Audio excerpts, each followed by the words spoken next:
So here's my unboxing and setup experience with the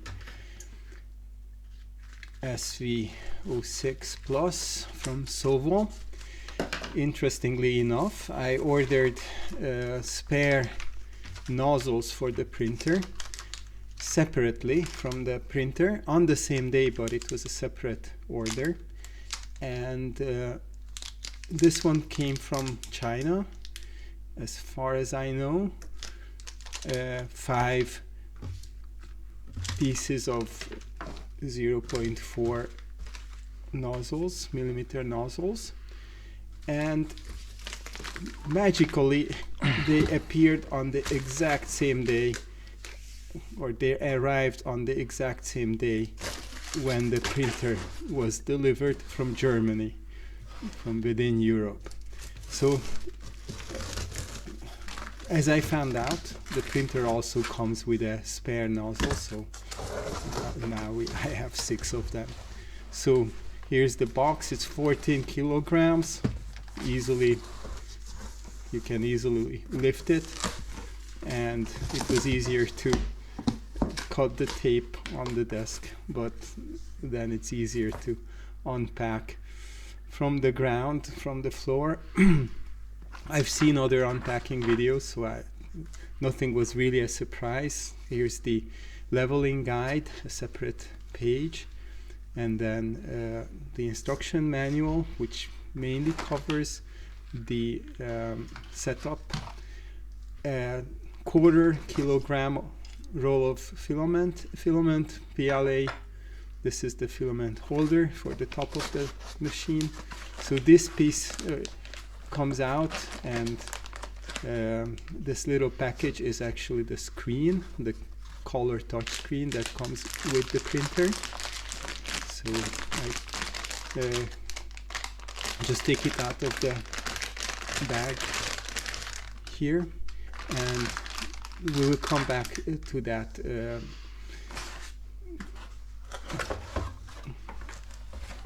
plastic on the screen. This is the toolbox with, you could see the grease, the tube of grease. So this is the hot end, or the extruder mechanism that is different from the SV06. The 6 Plus has a longer heating block and volcano style nozzle.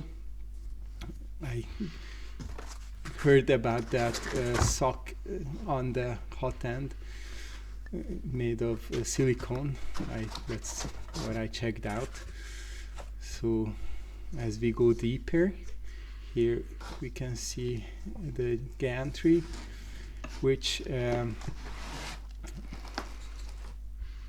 I lifted out and put it aside for a while. I think this was a good place for it, vertically placed on these soft materials. So that's the control box, which is attached to the base, and this part has the PI sheet. So I carefully move it because I heard it is quite thin. You can damage it if you fold it too much. Of course, it is supposed to be folded in a way as you use it. This was the first for me.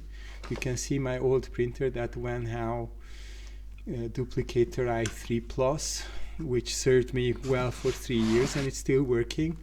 But actually I ran into limitations with that. I will come back to that later. So this is the power supply, which turned out to be probably the worst part of the printer, which I will talk more about. But it came out next, and now we can lift out the base, the bed. So I put that on the desk, and with this we are done with the box, nothing else. No packs of gummy bears or anything in this Petit Prussia or Petit Price Prussia. This is strong value 06 SV06. So I put the box away, out of the way, and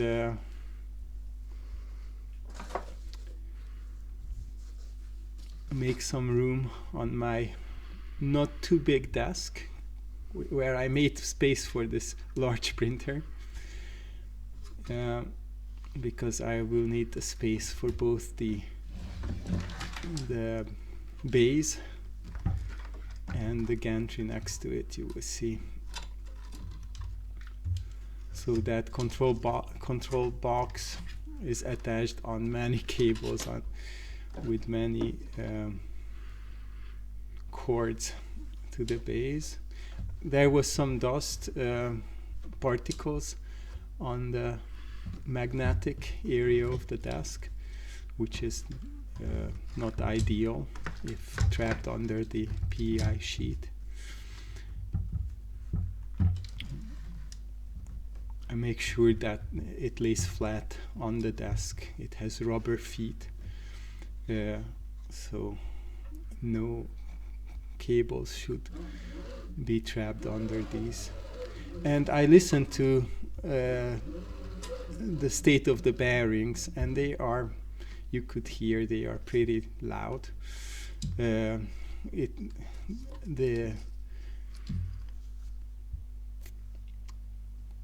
printer I got didn't have better bearings than others. So this is the screen holder, and I decided, as I watched other unboxing videos, that this is probably the best way to start, to screw this display holder on the side before the gantry is attached. It will not be in the way as you work with the gantry, but it's easier to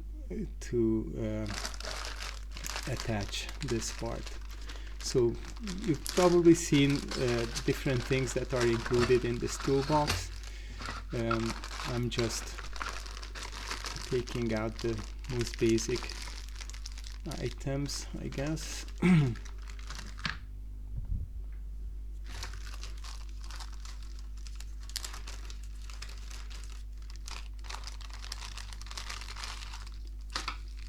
The screws, which I checked in the manual, they are numbered. Every part needs a different type, so this screen will need these M412s, 3 pieces of them. So I found that bag, and I will not use the Allen keys included. Instead, I have my handy motorized screwdriver with the 6 I don't know the name of this imbus head for the screwdriver.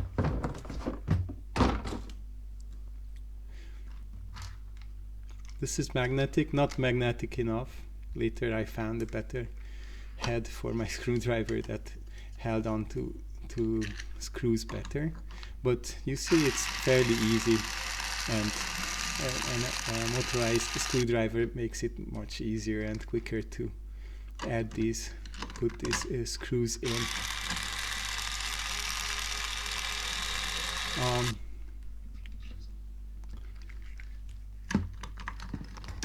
Don't tighten the screws the first time you put them in, because then you won't be able to match all the holes up. So keep the first 2 loose, add the 3rd one, and then tighten the other 2. This way it's in its place. I'm not going to attach the screen yet, it makes no difference. Next, I'm making an attempt to check how bent or straight that bed is. There was nothing scary. But also my screwdriver is not the best to check this. So I take the gantry with that foam and lay it down, and I also decided beforehand that this is the best time to install the extruder. And you see, this is the sock that was mentioned in the forums, that this can easily slip off and get caught into a print. It does if it doesn't fit correctly. Some people cut pieces off of it. I decided it's not necessary. If you align it, double check it for sure, and if you align it correctly, it should hold on and it should not cause any problems. Next, I'm opening that little door on the side, which actually has that screw where you can set the tension for different types of filaments. But it opens a little window on the side of the extruder, and you can see the gears. And I heard about a screw, a tiny screw that can come loose, or that is not tight enough out of the factory. So I realized it's the back gear. You can see in the back that has a screw, and I used a watch screwdriver.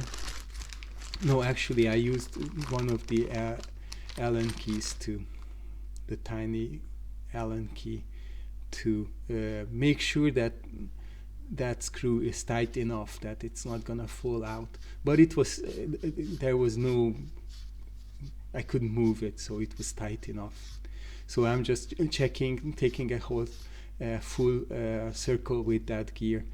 There's to check if there are any other screws in there. I'm not yet familiar with the setup, and there's an interesting ratio between that blue wheel and the gears. So we have to roll that wheel several times to have this gear turn.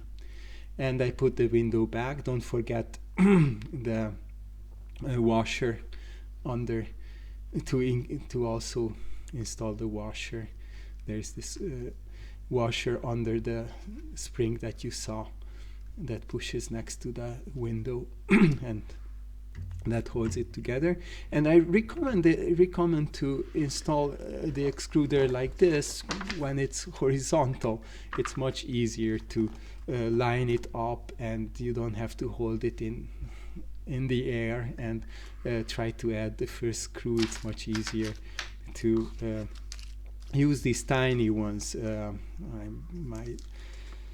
I check always the book, but it was pretty straightforward. Not many decisions to make. So I switch the head of my screwdriver. This is a smaller size, and you see it's how easy it is using especially an electric screwdriver in this horizontal state to add all three of these tiny screws while still having the gantry lay flat on that piece of foam. So I had that Wanhao printer for 3 years, and where it is slow. It is much slow. Now I can see how much faster this Sovol machine is, and also it used to have some plastic material on the bed. I eventually changed it to glass, which I loved the surface of it, but there was constant I had constant bed adhesion problems. So I'm really looking forward to experiencing the PI sheet, how it adheres to different materials that I'm using. So there you go. You see, I also use the Allen key too. And now I'm listening to the bearings in the in the x-axis, and they don't have any grease either. But opposite to others, I didn't take apart the whole printer, didn't take out the rods. Instead, I just put some grease on the rods themselves. The idea is to put it in a thin layer. So if you put it too thickly, it's gonna get caught on the entry of the bearings. But I have an incoming call, which my phone actually tells me that it's a spam call, so I didn't have to answer that. So the idea is to apply that grease thinly. You could see how I put the grease on one side and pulled that extruder or pushed the extruder over it, and you could see the grease show up on the other side. So it means it got through the bearings, and there are little balls inside, of course, which will eventually take up this grease and work it inside. So you don't have to be impatient. You can take it up. You don't need to take it apart. You can just put the grease on the rod. I did it during the first couple of prints, and eventually, here's another trick. I put a piece of little plastic bag on my finger, and that's how I don't want to. Of course, I don't want to mix my body grease with this grease. So, and I also don't want my finger to get all greasy. So you see, I do it here manually because my idea was don't move the motors because they can cause back voltage. They called that can cause trouble with the electronics. So I had the idea to move it before attaching the electronics. But my advice now would not even do this now. Don't do it at this point. Do it during your first prints. So as the printer prints, it's gonna move these both the bed back and forth and the extruder along the axis. So you will have plenty of time to apply a little bit of grease now and then, and it's gonna work it inside the bearings. Really, I would say in 4 or 5 hours of printing, you will hear how much softer, how much quieter it got, and it's getting better. It's still getting better, but maybe the bed is not a bad idea to apply the grease before you put it together. It's easier than having to work around the entry. So it might be a good idea. And one thing I'm not doing here is adding the grease between the bed has 2 pairs of bearings underneath, and the best idea, I think, is to add some grease between those 2 on each side on the rod between the 2 bearings. So I'm also adding to the Z rod, which is also very easily accessible later, but still it's a good idea. The key is to apply it very thinly, otherwise it just builds up on the entry, and most of it goes to waste. A little bit hard to explain where to add that grease. So that rod underneath the bat has 3 sections. Both rods have 3 sections: the front, the back, and the middle, between the 2 bearings in the middle. Listen to the sound of it, how much more quiet it is. This is maybe 3 hours into using the printer. You can see some of the grease built up there, but it's already so much quieter. So this is a future. I added this little piece of sound sample from the future to show you how much more quiet it's going to get as you simply use the printer. Add grease, but it's enough to add this grease to the rods.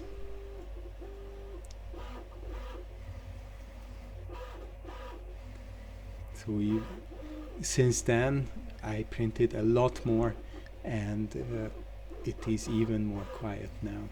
What's not quiet, and what you might be hearing too, is the extremely loud fans, especially of the power supply. So that I actually eventually replaced. Maybe not every SV06 pluses come with this loud fans, but mine was really like a vacuum cleaner. It was so loud. So eventually, you will see at the end of the video, I will replace it with a computer case fan. So adding 4 more screws.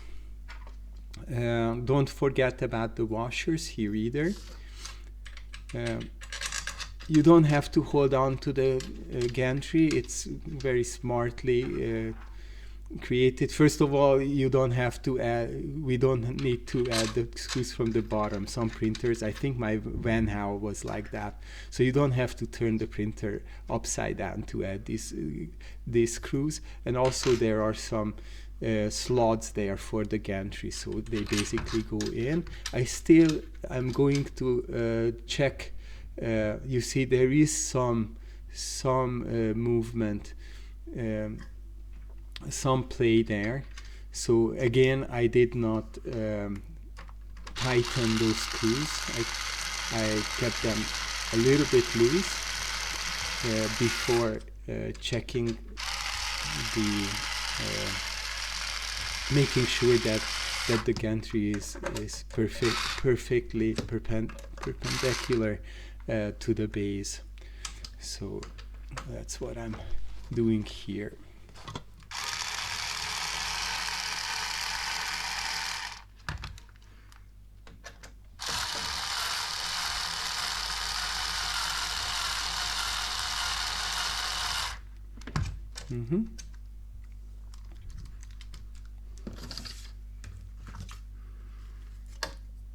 Yeah, here I'm checking for perpendicular, that there is a right angle between the base and the gantry, and hold that gantry in that position where I found it to be the most straight, and that's where I tighten the screws. And here I'm fighting with that weak magnet in the screwdriver.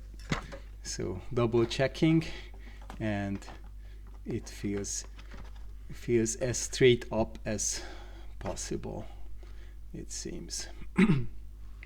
I will do the same on the other side actually, because you don't want any twist in there either. This is not the Z-axis twist that they are talking about, and that part I think is resolved in the SV06 Plus. This one uses, of course it's bigger, but proportionally it's an even bigger, thicker rods, 10 millimeter diameter rods instead of 8. So I'm plugging in one of the Z motors and the other on the other side. So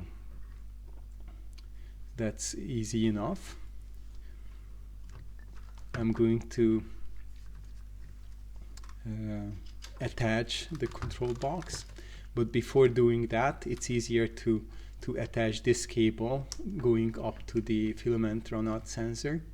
This is the lower part of the filament runout sensor, lower connection.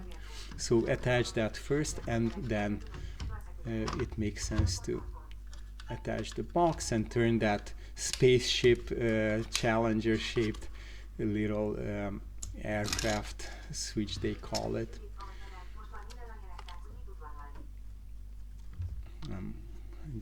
My phone reads out messages, so I don't have to look at it if a new message comes. Okay, so I'm not following the order of the book, so I'm actually checking what things are still missing. Of course, the power supply.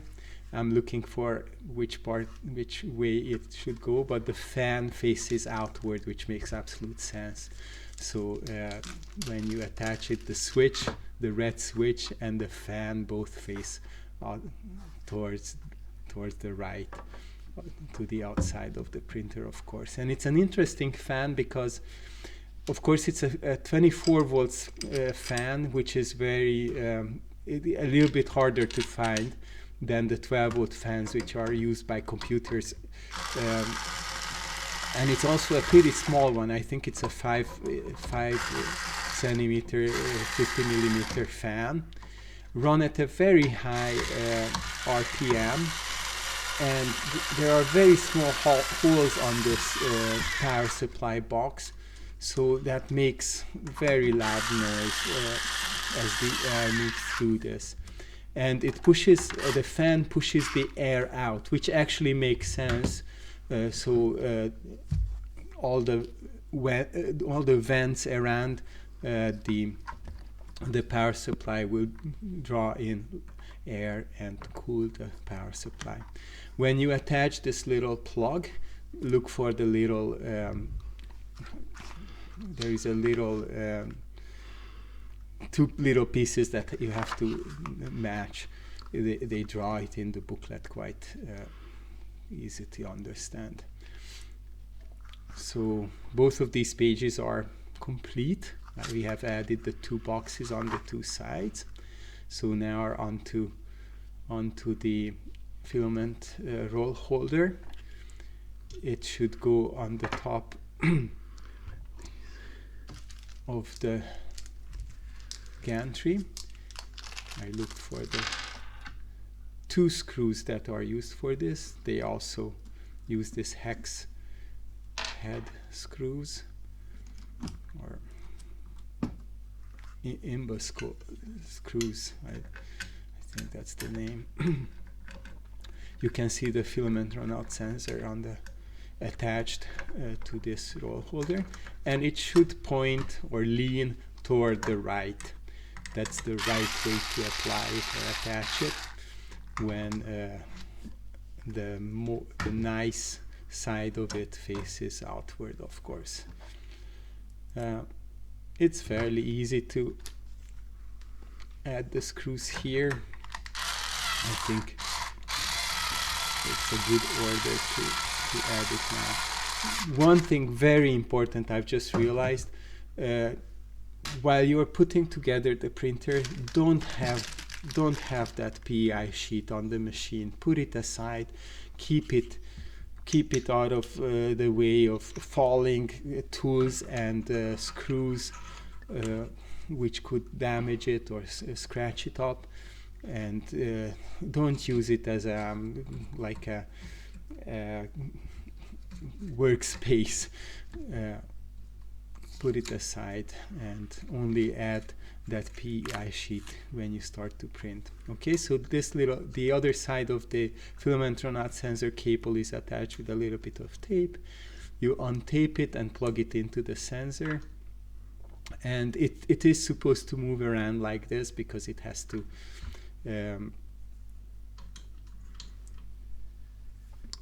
follow the way the filament comes off of the roll. It should have this much play. So this is the screen, and I ran into a couple of I had some trouble with this. Of course, I didn't have any trouble. I knew I didn't even try to peel off the plastic from the screen. I knew you have to loosen, don't take out the screws, just loosen them up a little bit to lift the frame from the screen, because the plastic is under that frame. So you have to loosen the 4 screws in the back, then you will be able to peel off the worst peel experience. But that's how you can peel off the plastic, and then you can tighten those 4 screws again. And here comes my other blunder or little confusion. You see this cable that came out at the bottom of the printer, and if it comes from the bottom and you plug it in, you won't be able to attach the screen up here. It's not long enough. At least for me it wasn't long enough, and I actually I cut out part of this video where I was just going in circles trying to attach this short cable to the screen, until I realized that piece of cable can go above the you see now the cable goes over on top of the on top of the base, and it's not going to be caught up in the bed. There is plenty of space there, and this piece of cable is attached to the side, so there is no danger there for the bed to get caught up in that cable. I'm not cutting the ribbon cable, only the little zip tie that was holding it together. So this is the Z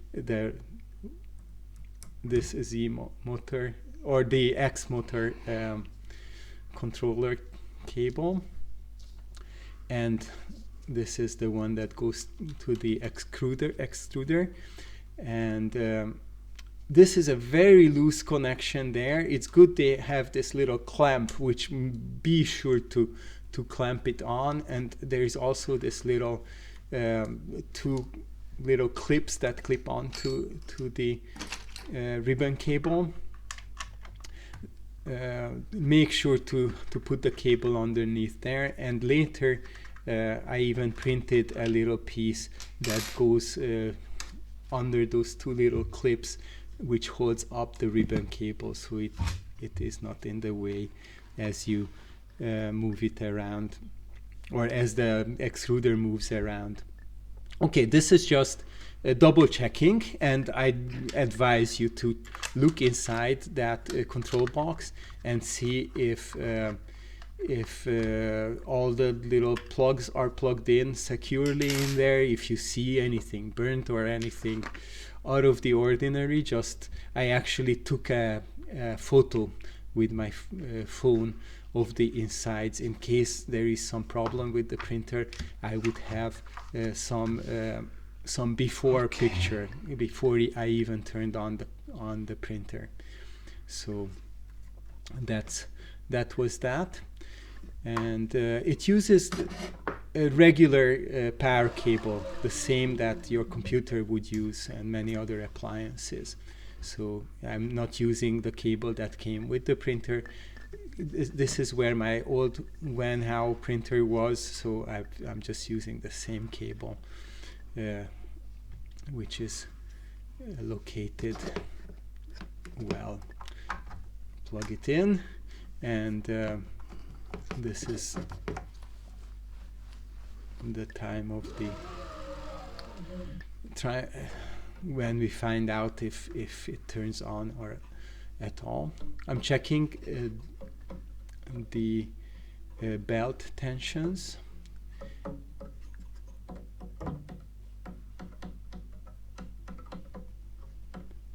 It shouldn't be too tight. It should have the sound you could hear, and be sure to, at this point, you have to add this steel plate, because the bed level sensor, which stops the nozzle to hit the bed, detects capacity. It detects metal. So unless you put this steel sheet on, it's not gonna work, and that's how the nozzle can hit the bed. And good news, it turned on. You can already hear how loud the noise is, but now I switched to using the bed level instructions, that separate piece of paper, although the same information is also included in the book. So first step is to press that button to level the bed, and it's going to home the extruder and the print bed, and drive that z-axis all the way down to the bed. So that it takes some time, especially with a tall 340 millimeter tall printer. It takes a while, and it's not rushing. The z-axis movements are not that quick, and this gives you time to study that bed leveling paper and decide on the next step. And the next step is actually going to be to do a z-align, which by default the printer will drive that drive the z-axis all the way to the top again, to bump into the top bumpers, and that's how it can make sure that it's horizontal if both sides are at the same height. Since then, I found an easier and better way, using a piece of paper and manually moving the print head from left to right, and finding that similarly to the Z height settings, you can make sure that the left side of the bed is the same distance as the right side is. You can use not the screws on the top, but the screws at the bottom. If you unlock the Z motors, you will be able to roll those screws, and that's how you can move them up and down by very little. This was the sound as it bumped into the top. You could hear that. And now we are hoping that they are at the same level. They were not. I did a manual leveling, which I didn't record, unfortunately, using this method. You can see those screws that are turning on the Z-axis as it moves. You can move that with your fingers as well. If you unlock the motors, it's important to unlock the motors, and then you will be able to roll those little screws and set the height. I will link a tutorial on this, how it's done, in the description. Before setting Z height, I warm up the bed. By default and by instructions, you are not instructed to do that, but it just makes sense to set the Z alignment with warmed up bed and warmed up nozzle. So I'm setting 120 degrees for the nozzle, not operating temperature, but hotter than room temperature, and 60 degrees for the bed, which will still not burn you if you touch it with your hand. But of course it's pretty hot, but not burning hot. And that's how I'm going to set the Z height. You set the Z height using the regular piece of paper and move it under the nozzle, and use the plus minus buttons to move the nozzle up and down, first by 5 millimeters, then by 1 millimeter, and finally by fractions of a millimeter, to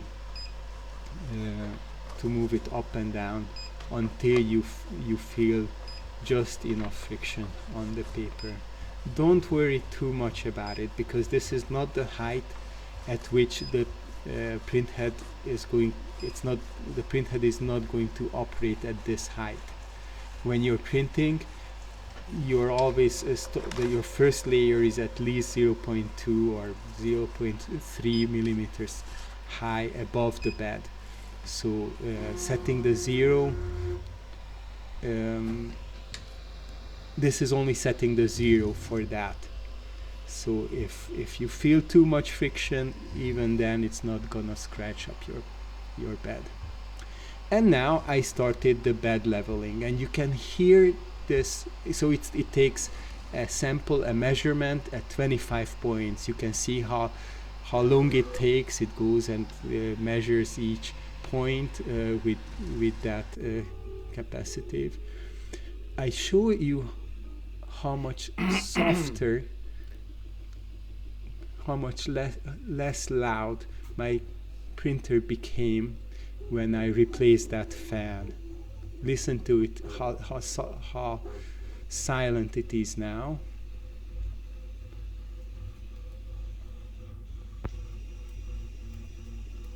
Both the bearings and it's going to get better, both the bearings and the power supply fan.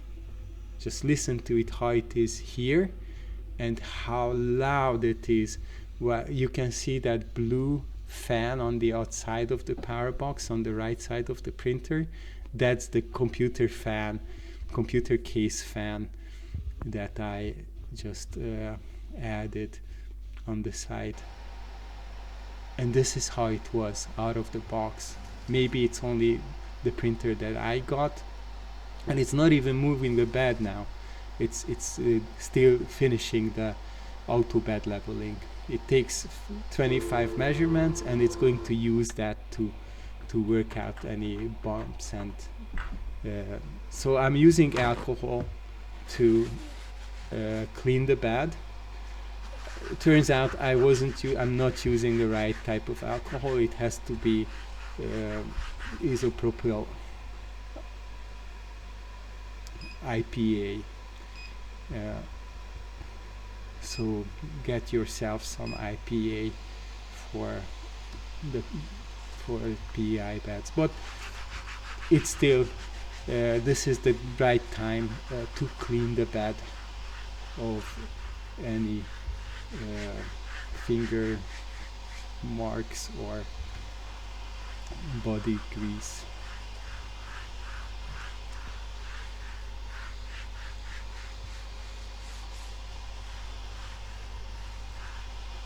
But do it with IPA and it's going to be much more effective.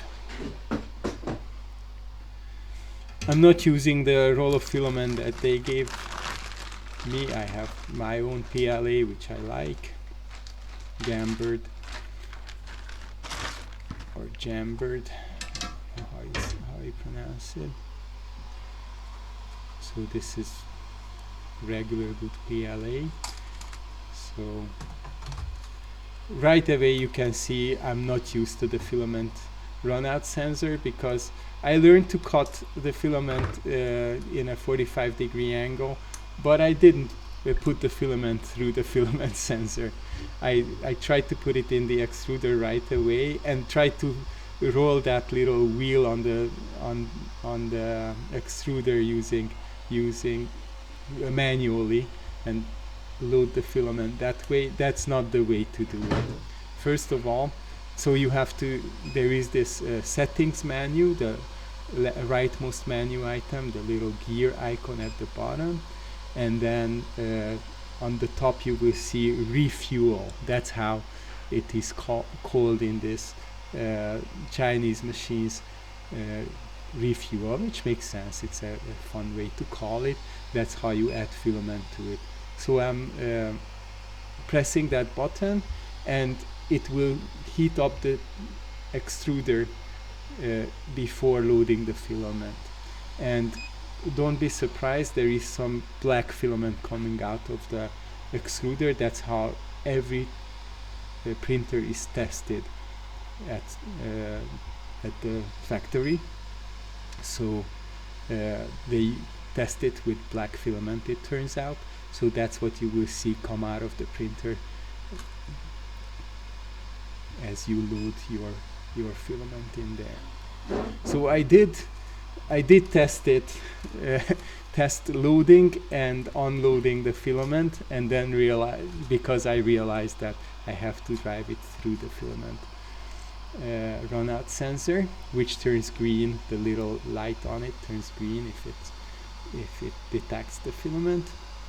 And now I'm much more experienced, and I was able to quickly load it.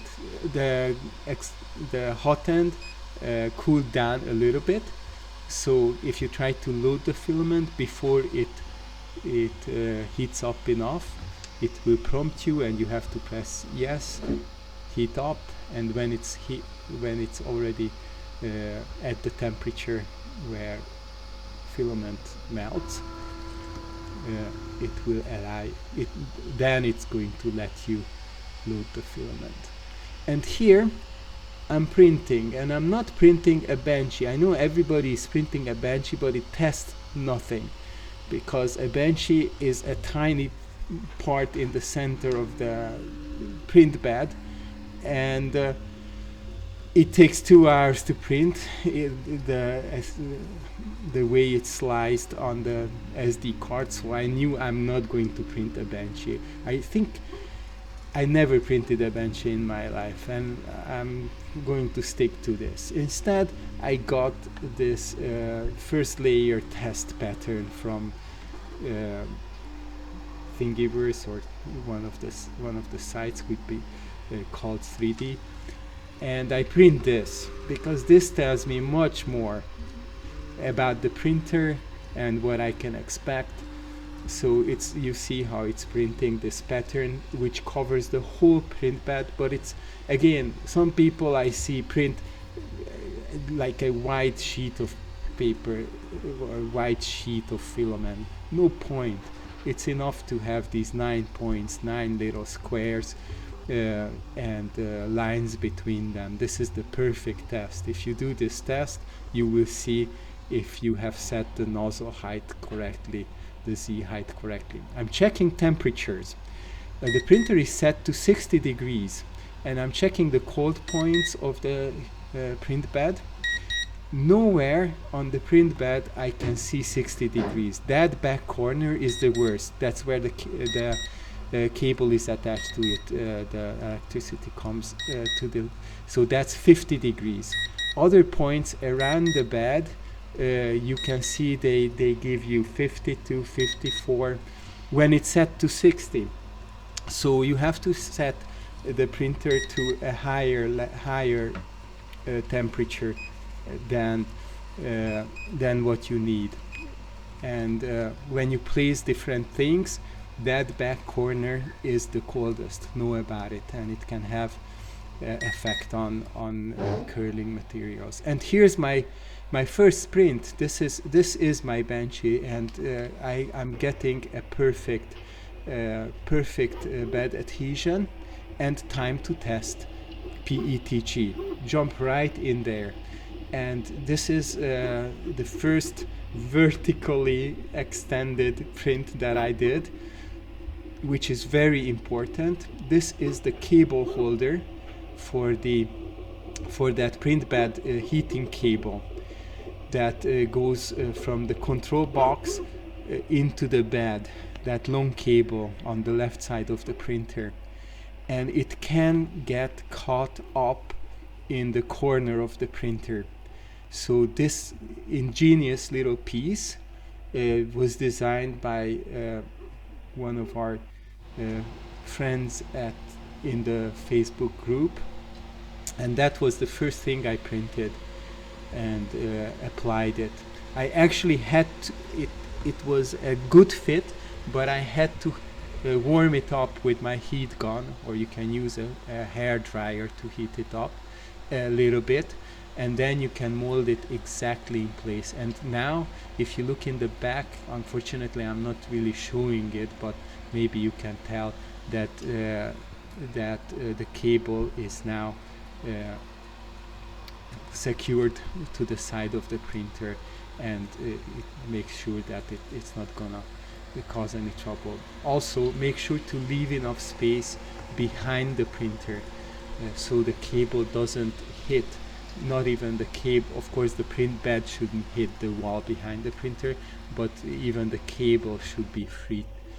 And here I'm printing the first large format print things that I designed earlier, a cover for my printer, paper tray for my laser printer, my paper printer.